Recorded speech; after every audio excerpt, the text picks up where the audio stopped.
Hello and good evening. This is Roy Tate. For this week's discussion about public history and American memory, I chose to cover Valley Forge. I chose this topic because it is a location where, through sheer will and determination, Washington, with the help of his military family, as he called them at the time, and an out of work Prussian officer, turned an army that was near breaking into one that could and would stand against the British regulars with courage and honor. The question is then, why did we choose Valley Forge? What made it significant during the Revolutionary War, and who was that Prussian officer? To set the stage, according to Benjamin Newcomb in his article Washington's Generals and the Decision to Quarter at Valley Forge, in November 1777, General Howe had secured his hold on Philadelphia by capturing the Delaware River forts and constructing strong works north of the city. Washington, having an admirable desire for action, had raised the question of attacking Howe in Philadelphia 3 times in November and early December. But each time his Council of War voted it down. Then, when Washington saw the British fortifications for himself, he decided it was likely the British would stay quartered there in Philadelphia for the winter, and he should move to quarter his own army. Many topics were on his mind and the mind of his generals at the time regarding where that should be. Proximity to Philadelphia was key. They had to watch Howe's army, and the ability to deny the British from foraging among the surrounding countryside seemed to be a priority. At that point, Washington was camped at White Marsh, but that location had 2 problems.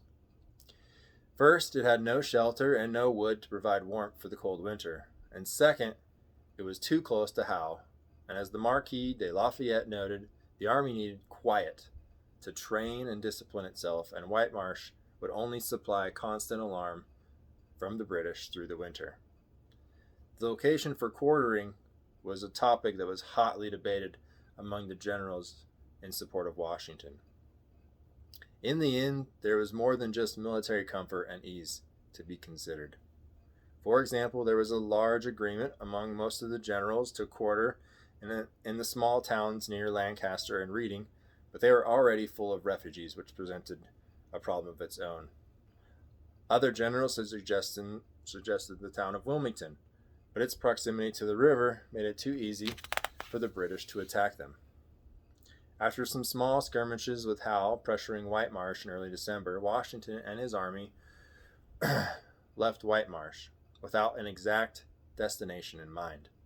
The third option was an encampment in huts made by hand in the area west of the Schuylkill River, and Washington and his army were on the move in that direction, and on the 19th of December, they arrived at Valley Forge, embarking on a new chapter in the history of the American Army.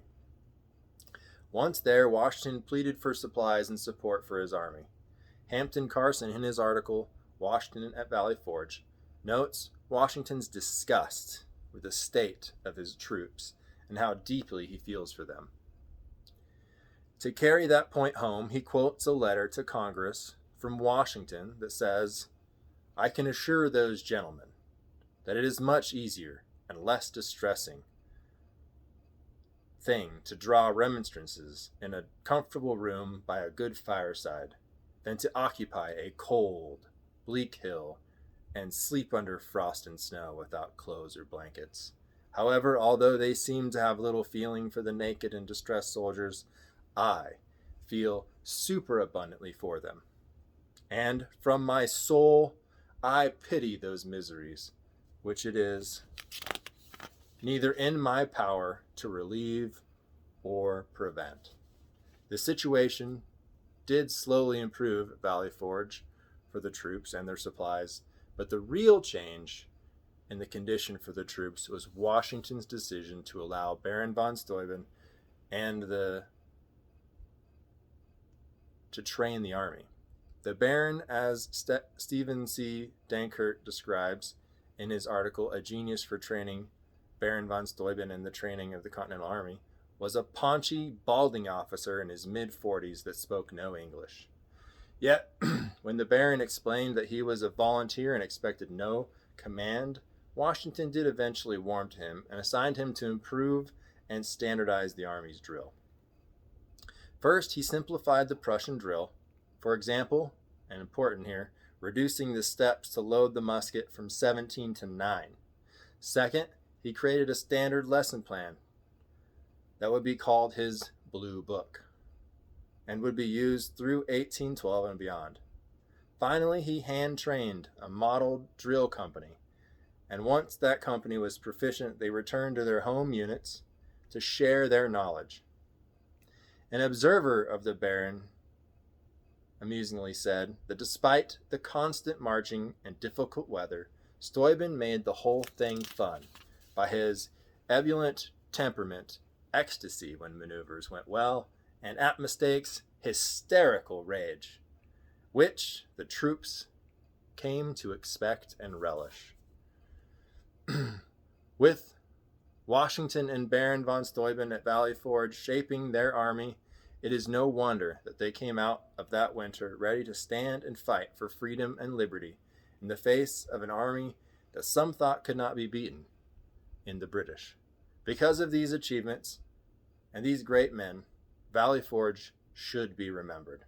The National Park Service has done a great job of preserving the location, and as a teacher, it's an invaluable location to help bring history to life for students. Hopefully one day I will be able to get there myself, maybe even leading a group of young minds into one of America's most historically significant locations. Thanks for watching my video, and I hope you enjoyed it.